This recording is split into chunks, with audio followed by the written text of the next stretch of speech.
Antony, great to see you. Things since we last spoke have certainly escalated in the Middle East. We saw there some heartbreaking scenes, Lebanese families being displaced, and Israel continues to hit those Hezbollah targets.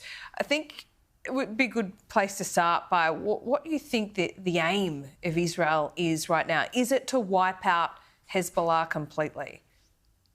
Well, that's what Israel would say. And then, of course, that's what they said also their aim was in Gaza. But here we are pretty much 1 year after October 7, and Hamas is bloodied, to be sure, but they're still standing. And in fact, in some parts of Gaza, they're growing because this is what happens when you bombard a territory for a year and kill 40, 50, 60,000 people. Resistance will grow. And I think you'll find exactly the same thing in Lebanon. There's no doubt in the last 2 or 3 weeks, Hezbollah has been brutalized. I mean, leaders have been killed. The military has been essentially decimated, the military leadership, I mean. But huge amounts of fighters still exist. I just note in the last 24 hours, a number of Israeli soldiers were killed as they entered Lebanon.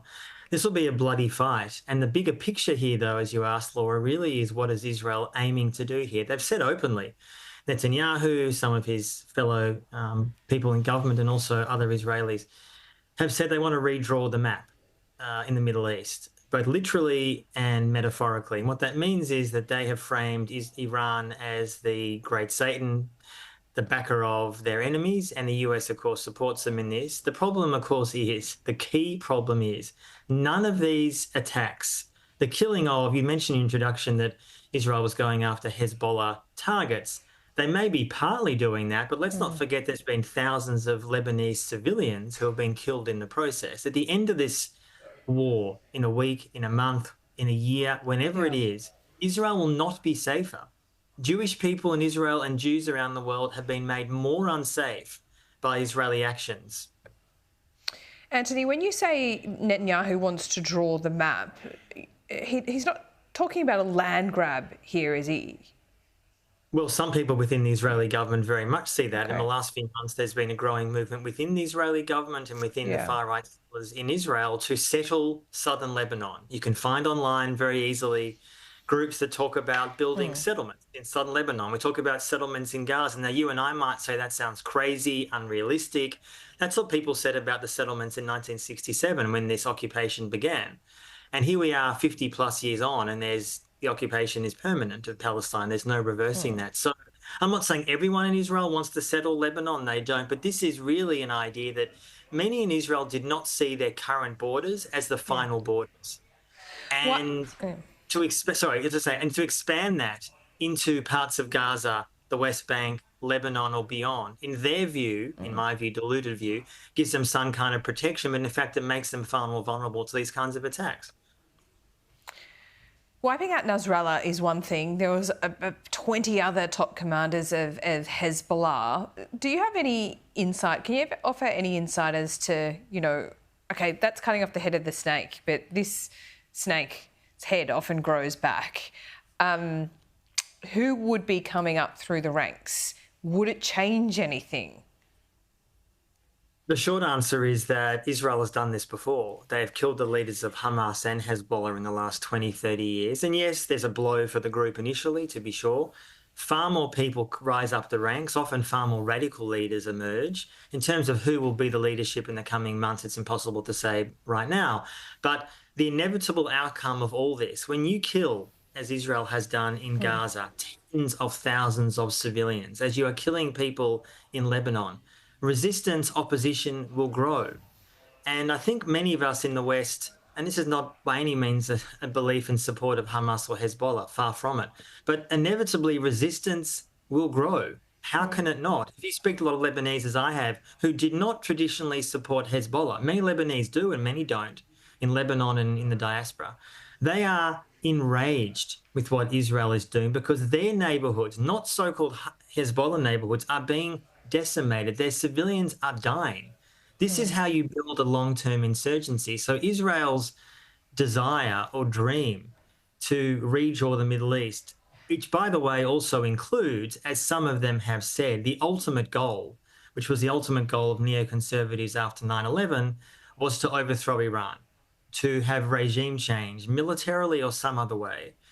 in the deluded belief that that would bring Israel, the world, the West more safety and security. The Iranian regime is a brutal bunch of gangsters, no question about it. But the idea that somehow striking Iran militarily or trying to overthrow the government, as by the way, just yesterday, Naftali Bennett, the former Israeli prime minister, possible prime minister in future, has openly said, we now, as Israel, should bomb Iran and bring regime change, which in the last 20 years, anyone who's looked at history in Iraq, Afghanistan, Libya, regime change militarily will be an utter failure and disaster, principally for civilians in those countries. Well, Netanyahu's not exactly dovish in his tone at the moment, and he's aggressive in his strategy. Do you think that's what he is doing here as well? Regime change? Is that the aim when he's talking of retaliation? Look, when Netanyahu's been speaking about Iran, you can go back to his speeches literally from the 1980s. It's been pretty consistent. Iran is the ultimate devil. We have to try to destroy it in some way. And at the moment, Israel is off the leash. There's no one stopping them. That's been the case now for a year. The US gives them carte blanche. I would argue Australia has done pretty much the same, beyond Penny Wong and Anthony Albanese occasionally expressing concern, but essentially it's carte blanche for Israel. Australia's not supporting sanctions on Israel as they did within the 24 hours of Russia invading Ukraine. Netanyahu feels like he's in the ascendancy, that his popularity in Israel has gone up again after being down after October 7. But his long-term desire and meaning in Israel to redraw the map will actually result in disaster, because when you kill leaders or huge amounts of civilians, there is massive blowback. That's what history tells us, just within the last 20 years, let alone decades before. And Israel, I was recently in the Middle East and spoke to lots of people in Israel and Palestine. And what the general consensus there was, of course, different people have different views, is there's fear, to be sure, but in Palestine itself, where I was, there was just not just anger, but just disillusionment that so much of the world, including the Arab elites, by the way, have let Palestinians down. Not one Arab country, Laura, since October 7 has cut ties with Israel. Not one. They've been critical. They have not cut ties. And they won't, because this has been a long-term trend that Palestinians, tragically and outrageously, are seen as somehow expendable. But none of this will bring Israel or Jews globally safety. It's the opposite. Anti-Semitism is soaring globally in some parts. And I have said for a long time, long before October 7, this doesn't justify it, but Israeli actions play a part in this. How can they not? Yeah. When people have seen every day for a year on their phones, Israeli soldiers raping Palestinians, TikTok videos of Israeli soldiers in Gaza attacking Palestinians and torturing them. That's been put down to propaganda. People, right? Pardon? That's been put down to Hamas propaganda.